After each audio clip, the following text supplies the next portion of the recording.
এক পাগলে বলছে, আমার আল্লাহ যদি খুশি হয়ে আমাকে জাহান্নাম দেয় আলহামদুলিল্লাহ।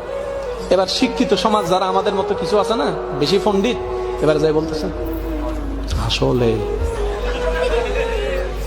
সবাই চাই জান্নাতে যাইতে, এ পাগলে চাই জাহান্নামে যাইতে। কত বড় গাদা। পাগলে মুস্কি হেসে বলে যে, হ্যাঁ ঠিকই বলছেন, আপনাদের মতো সুস্থ আমি হতে চাই না, এই পাগলেই থাকতে চাই। এবার তাদের একটু টনক লটলো, কই কেন? সবাই চাই জান্নাত, তুমি চাচ্ছ জাহান্নাম।